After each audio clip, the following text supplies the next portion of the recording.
Today I'm going to take you through an e-commerce user experience example, and we're just going to look at how smooth the customer journey is from first browsing through to checkout and see if any improvements can be made. So the site is Adventure Peaks, which I came across while looking for some boots, and we can see that as well as having a shop with clothing, equipment, etc., they also sell expeditions, treks and courses. So I'm expecting that the site is run by enthusiasts and that some of the description and things might be quite technical, because the primary customer is going to be somebody who goes on these expeditions and treks, and they're going to have quite specific equipment needs. But let's take a look. So I'm going to go into the shop, and yep, there is a footwear, and I want some walking boots, so I'm going to go through to there. Okay, so we've got breadcrumbs here, which is quite good, and we've got some blurb, which to be honest I probably wouldn't bother to read, and then I'm quite surprised that we're jumping straight into the boots here, and you know, it's just a load of products on a page. There doesn't seem to be any filtering, so I'm just going to go back up and I'm just going to see if the women's has anything. Nope, there doesn't seem to be any footwear there. Okay, so we'll carry on then. Okay, so I can see that these say lady, and yeah, we've got another women's here. So I presume if they don't say anything, they're probably men's. Let's just test that theory out. Oh, they do say men's. Maybe some of these are unisex then, so let's just click on one of them, and if we go into the sizes, that might give us an indication. Oh, 3.5. Well, I'd have thought that was actually children's size. It's on the small side even for women's. Without any other context, it's impossible to see. So either a small women's or a child's boot. Yeah, ideally what I'd like to see here is some filtering, not just for the gender and children's, if there are children's mixed in, but things like brands, price range. That's probably it, because as we said, these are quite technical products, so things like colour probably wouldn't be relevant. You're more looking for things, I suppose I might want things like whether it's waterproof or not. You could perhaps filter by that. But yeah, if they just had sort of gender, price bracket and brand filter, that'd be great. So as it is, I'm just going to have a browse through and see if there's any that I like the look of. Not a huge selection, just 3 pages, but I don't actually know how big this company is, so we'll just have a look through. Quite like those, and they're about the right height on the ankle for what I'd want. Let's just carry on. Some that are on sale there. Okay, so I've come to some maintenance products now, which I wasn't particularly expecting to see, but they are all footwear related, so that's fine. So I presume the next page will be... Nope. So I was expecting to see some more maintenance products here, but we've actually got 2 more types of boot. And again, we've got women's flagged up, but men's not. So a lot of people might get to this point on page 2 and just assume that the rest was maintenance and never click through and see those final 2 boots. I don't actually know what the order is of these. It doesn't seem to be alphabetical, it's not in price order. There doesn't actually seem to be any logic, and it might just be that it's the order that they've been uploaded onto the system. That's definitely something that would help with the categorisation. So if these were reordered so that it was all the men's first, say, then all the women's, and then the maintenance products, it'd make it a lot easier to understand. I've just noticed as well, some of these are on sale, so we've got this little green tab in the corner. That's not too bad, it's not the most noticeable, but I'd say when you're putting little tabs on for sale, put it in red, because we've been conditioned to associate red with sale. and it's a lot quicker for people to comprehend and easier if you just stick to those kind of conventions. So I'm going to go in and look at these that I like the look of. Okay, quite a quick load. I've still got my breadcrumbs so I can go back quite easily. I'm just going to, yep, I've got a roll over zoom, that's good. And if I click, yep, it also gives me a standalone image, and I can zoom again. That's pretty good actually, and that's really quick to load. I've noticed recently when I've been shopping for women's clothes, a lot of these are really slow, and you want to see the pattern in more detail, and it takes a long time to load and can't always keep up with your mouse when you're doing this this rollover, so that's really good. Okay, so colours and options. I quite like this blue, but let's see what else we've got. Okay, so we haven't actually got an option. There is just the one. So really that shouldn't be a drop down, because a drop down implies I've got a choice. This should just say colours, smoke, and it should just be a text line. Okay, so moving on. Sizes. Okay, so these are European sizes, and I think I'm a British 6 and I think I'm a 39, but I'm never 100% sure. So ideally I'd have liked a link here that told me, gave me a link to the sizing, or better yet, something on here that said 39 and then maybe in brackets or something the British size. But I can see that there is a size guide here. So whenever you've got something on your site, if people need extra information, if they can find that easily, that's great. But if they don't have to look for it in the first place, that's so much better. So here's where I'm making my decision about which size I need. So here is ideally where you'd put that extra information. But it is pretty easy to find, so I'm going to click on that now. Okay, and again, it would have been nice if clicking on that gave me what I needed here. But I'm going to click through again. Okay, so this is by brand. And I'm just going to check what the brand was. Okay. Which it does actually say, but again, people don't read, they just click. I clicked here and then I could see that I needed to click here, so I didn't even read this. So I'm going to scroll down to the brand, and where are we? So 39, so it does say here, if you're caught between two sizes, best to order both and send one back once you've tried them on. I did think I probably was 39, and I'd say I'd probably just order that. 6.5 would be too big, I'm pretty sure.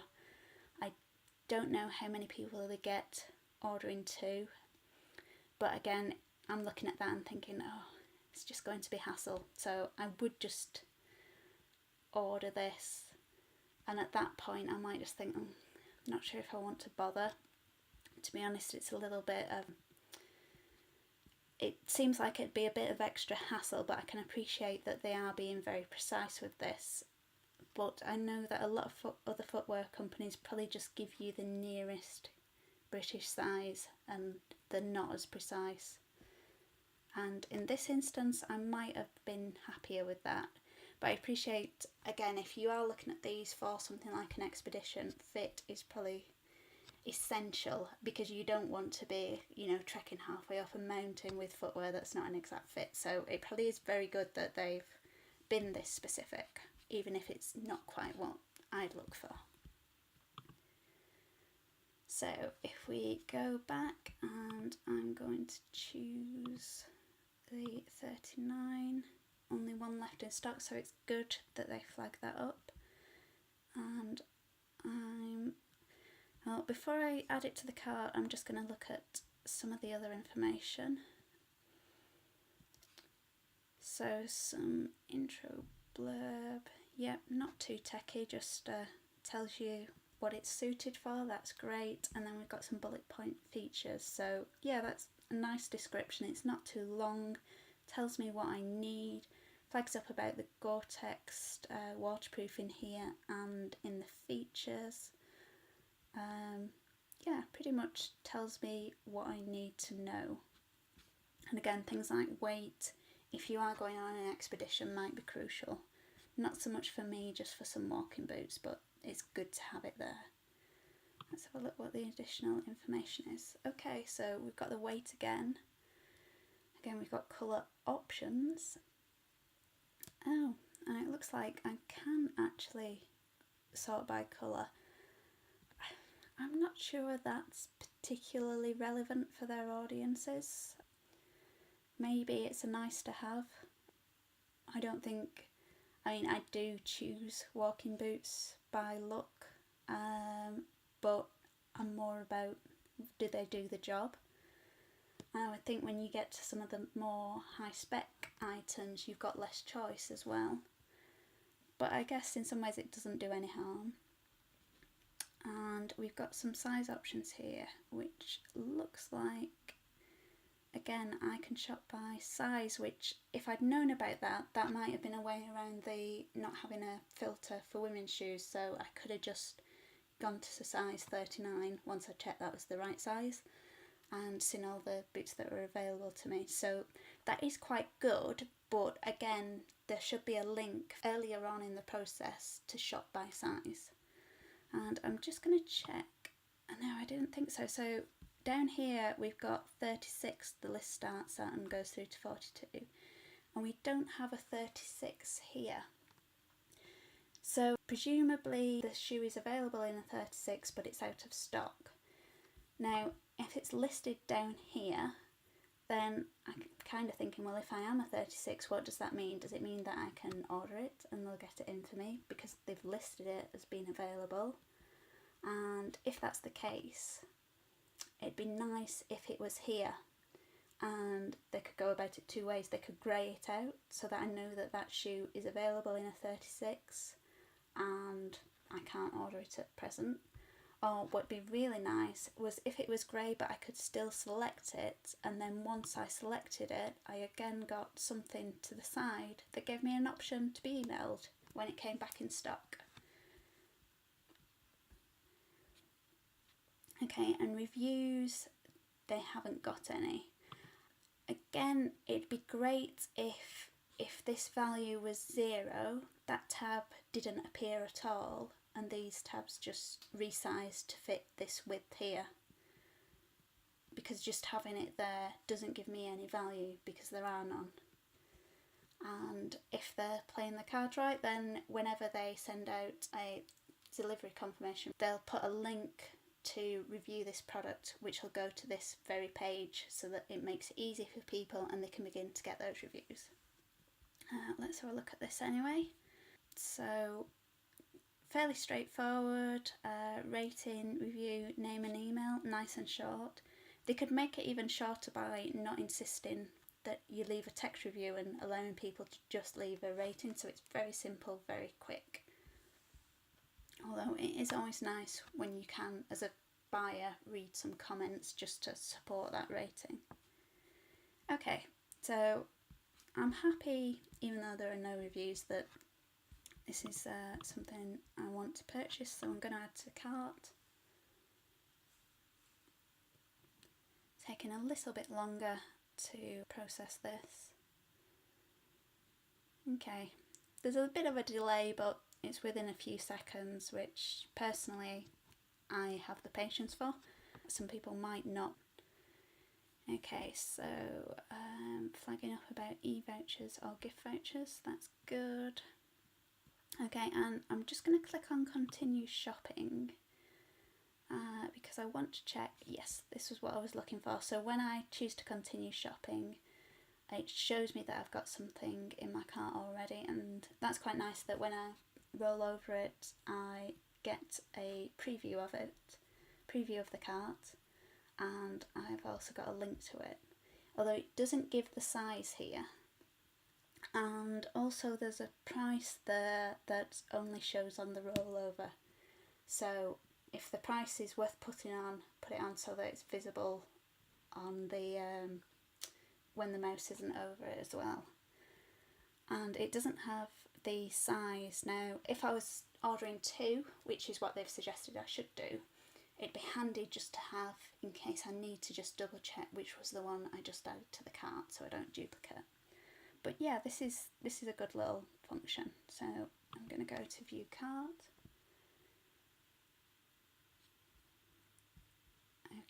So just moving down the page.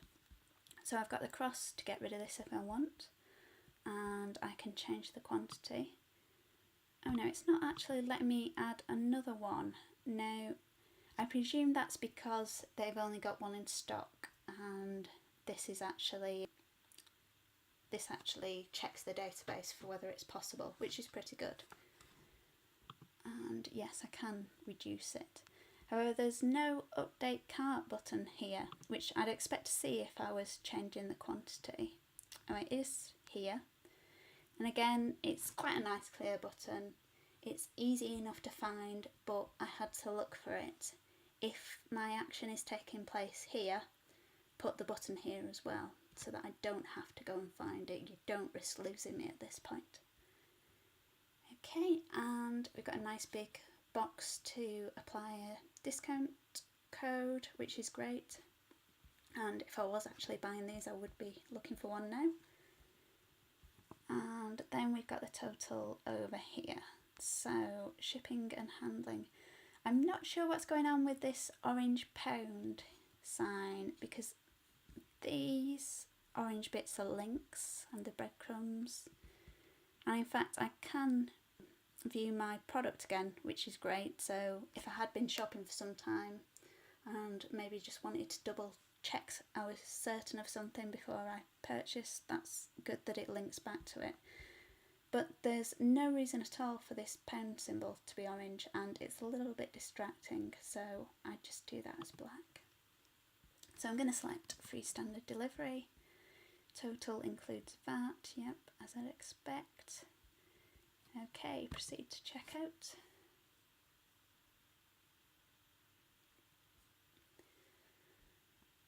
Okay, ship to a different address. No, I just want to send it to my address. Do I have to create an account? Oh, okay, so I'm just messing with my mouse here, and it would appear that I've actually come onto this page down at the bottom. So I came in here, and there's actually the whole checkout page is above it. So that's something that's really not a good user experience, and that should be sorted out as soon as possible. I'm not sure why it's not that I'm jumping to an anchor link that would take me down there, but they should definitely check that, because that's not a good experience at all, and you could lose quite a few people there. The other thing to bear in mind as well is if I was down here and I wasn't using a mouse, I might be using keyboard only, maybe because I'm blind or another reason maybe related to accessibility. At this point, how do I get back? It might be, let's just check if I could tab. Okay, so if I tab, I have come back to the top by the looks of it. But again, if I did have some kind of visual impairment or something that meant I was using the keyboard only, that would be a really strange experience, and I probably wouldn't have a clue what was going on here. So definitely something that needs sorting out. And again, tabbing hasn't actually taken me to the top of the page, so in doing that I'd be missing out on the returning customer and an opportunity to enter a discount code again, which is good. And I'm just going to check, I'm not a returning customer, but I just want to see what the functionality is. So we get a drop down when we click that, and we've got options to be remembered and retrieve our password, so that's all great. And yep, I can minimise that as well, and I'm guessing it's the same with the coupon code. Yep. Okay, so billing details. So I'm just going to put some false details in here because I'm not actually going through with the purchase.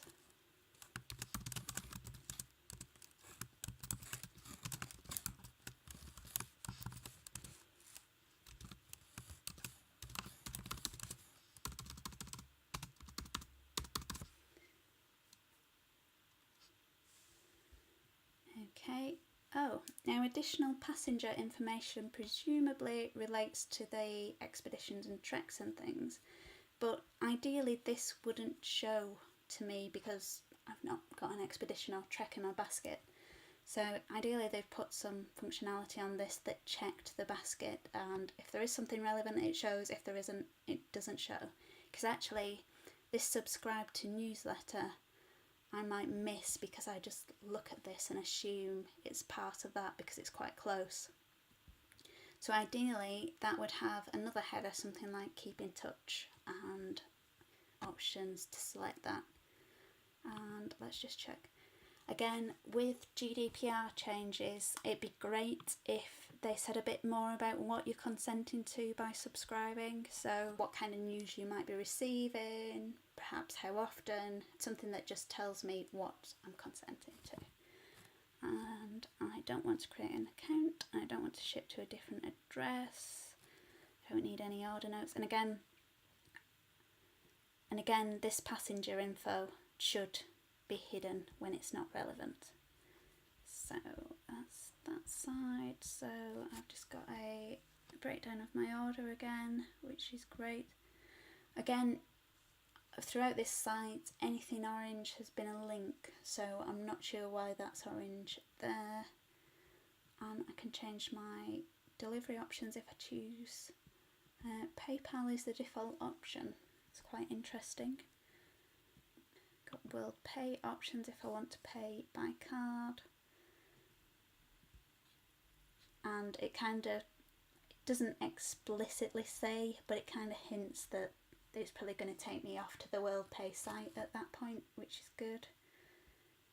Okay, and again, check booking availability, not relevant to me, be better if it was hidden.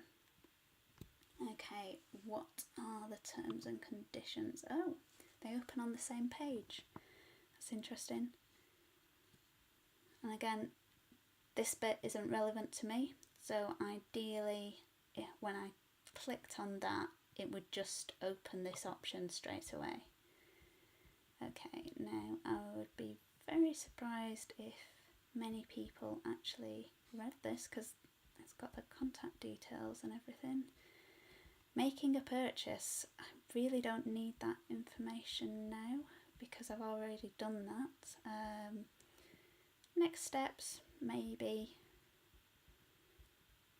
And delivery address, now that might be quite handy if I had tried to put a PO box, but again, that would be handy at the point I put the postcode or something in. Footwear restocking fee. Now that's interesting. So they advised me to order 2 pairs because I fell between the European sizes, but they're saying that if I did do that, I'd be liable for a £15 restocking fee. Now, that's kind of reasonable enough. It probably cost them quite a bit to ship these heavy boots. However, they didn't flag that up at the point they were telling me to order 2 pairs. And it'd just be better customer service if they told me about that, because as I said, most people won't be reading this. Bit about the returns. Yeah, this is far too long, reaching us. I mean, there's a contact button there. It doesn't need to be in here. Client discount, I don't know who that would even apply to. And loyalty card scheme, is this the point to tell me about it when there's actually nowhere to opt into the loyalty card scheme on the page? So yeah, I'm not enamoured of this generally. I'm sure some of this they feel they need to tell me to cover themselves, probably when they sting me for the £15 restocking fee, but this isn't necessarily the point to do it. And British Forces discount, I mean, it's a great thing that they offer it, but the likelihood, again, of somebody getting to this point and seeing that is very slim. So, publicise that on your social media, publicise it in store, talk about it. Don't put it in your terms and conditions. Yeah. Oh, and win a £25 voucher when you write a product review. They have literally put everything in here. And prize draw rules.